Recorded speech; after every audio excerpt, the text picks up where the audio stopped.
I've often heard it said in our day that if there weren't double standards, there'd be no standards at all. And that applies especially to what I'm going to be talking about here in this video over the next few minutes. This new app called T has been making headlines lately.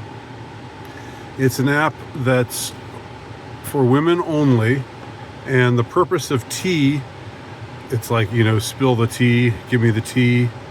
That's the reference there.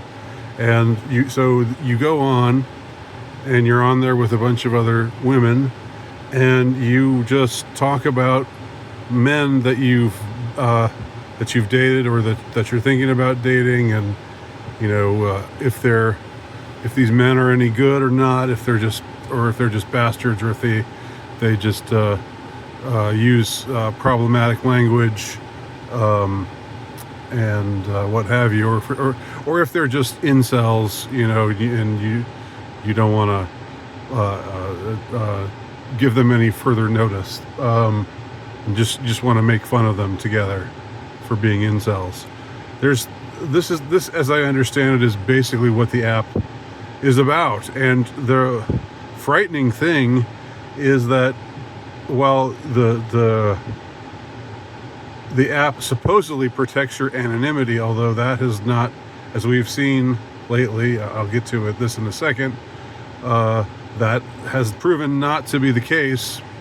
A lot of the people who have joined this app, and I think at one time it was the fastest growing app that was out there, but a lot of them have been exposed, as it turns out. But they thought they were getting on anonymously, but talk about double standards. They're not talking anonymously about any of the guys that they talk about. So I would really like to infiltrate this app and see what's going on. I'm actually pretty curious. But from what I get, it's like, hey girls, I live in Charleston, South Carolina, and there's this guy named Kevin Johnson who lives on the South Side, and he's a totally insensitive jerk, and you should stay away from him. He's very problematic. And then some other girl gets on and says, yeah, I heard bad things about him too. And I just think it more or less becomes a bitch session. And they can say they can make allegations. You can only imagine the kind of allegations that are being made. They don't have to prove anything. They don't have to demonstrate that whatever they're alleging is true or not. They can just say it, and other people get on there and read it, and so you very likely have men getting slandered for ostensible behavior that they may or may not have engaged in. Or there's certainly more to the story in any case. So talk about, if the word problematic were used properly, talk about problematic. I don't see how this app should have ever been given the green light. Because again, just imagine a bunch of guys starting an app like this and saying, I live in Columbus, Ohio, and this girl named Katie Wilson, who's a sophomore at Ohio State, is a total bitch. And then others get on and say, yeah, I know, she is absolutely, and they might say worse things about her, and on and on from there. Boy, that would be like, oh, this is the bastion of toxic masculinity. Oh, this is awful. We can't tolerate this. But when women do it, it's okay. It's unbelievable. It's just it's not unbelievable because it's what we're used to. It's what we're familiar with. But if you look at it objectively, and if we're supposed to be living in a world that treats men and women equally, and that isn't where there isn't a deeply anti-male sentiment running through much of the corporate culture, much of the prescribed culture, which of course helps to further this anti-male sentiment, helps to create more enmity between the sexes, which helps to further the depopulation agenda.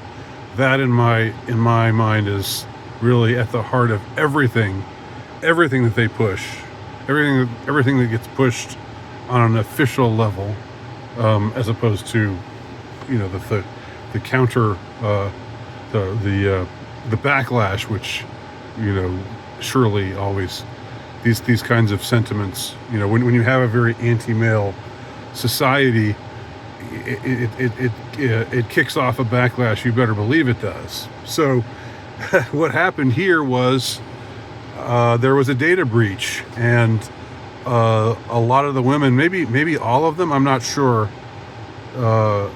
what the exact number is, but they say it's in the thousands. A bunch of women who thought they were getting on anonymously have had their pictures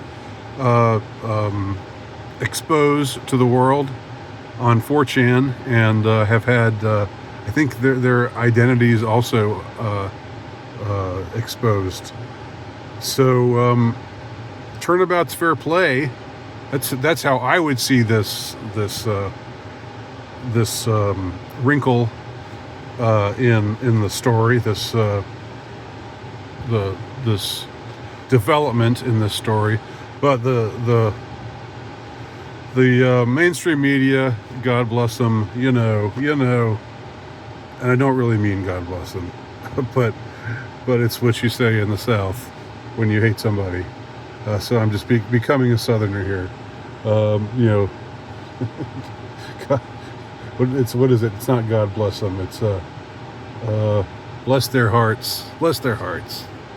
They're like, this was supposed to be a safe space for women, and now these women are being exposed, and it's awful. It's just so terrible. By the way, why? I know I'm old, and I don't know much. I mean, I try to follow what's going on sometimes, and I fail to a lot of the time. I thought 4chan had been sort of shut down.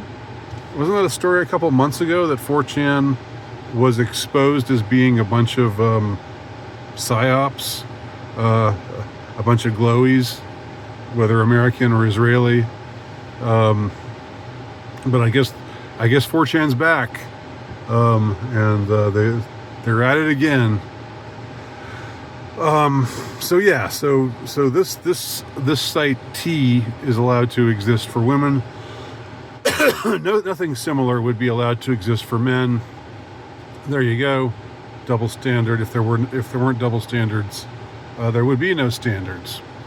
And I'm going to also relate this to a movie that I didn't see because I didn't when I watched the preview, I realized this would really, if I saw this movie, it would really irritate me. So I'm not going to see it. But there's this new low budget movie called Oh Hi. And if you watch the preview, what it ends up being about is there's a young couple who's gone on vacation together, and they seem to be blissful, they seem to be happy, but then the girl says something like, I'm so glad you're my boyfriend, and the guy says, oh, wait a minute, I don't think of us as together like that. I just thought we were having fun. I don't think of you as my girlfriend or myself as your boyfriend. And then after that, the girl gets really upset. She ties the guy to the bed, and hijinks follow from there.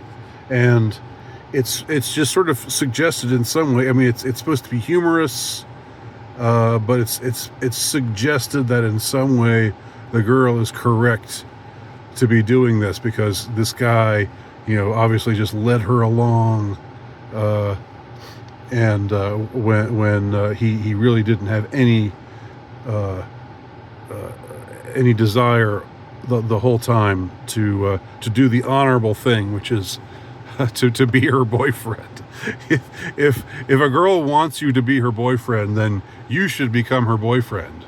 And this guy didn't do that. He wasn't pursuing that. Of course, I don't approve of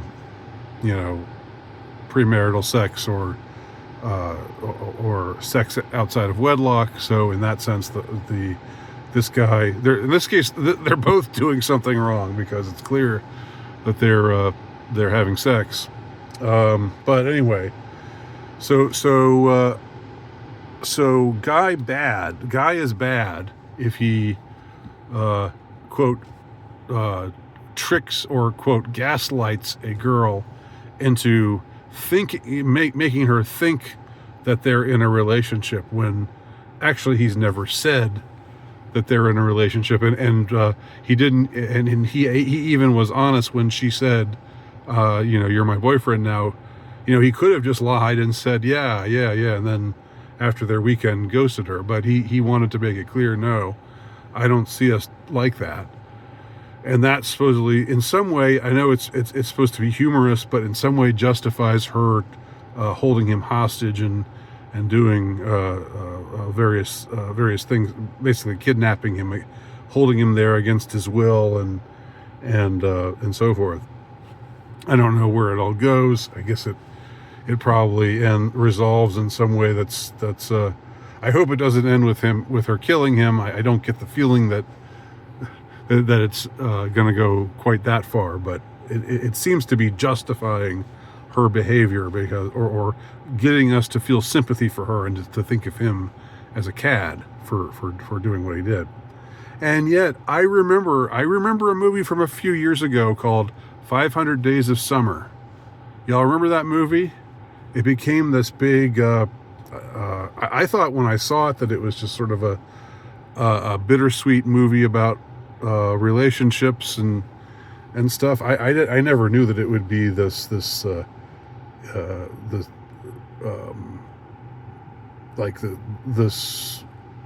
become this battle site in the culture war.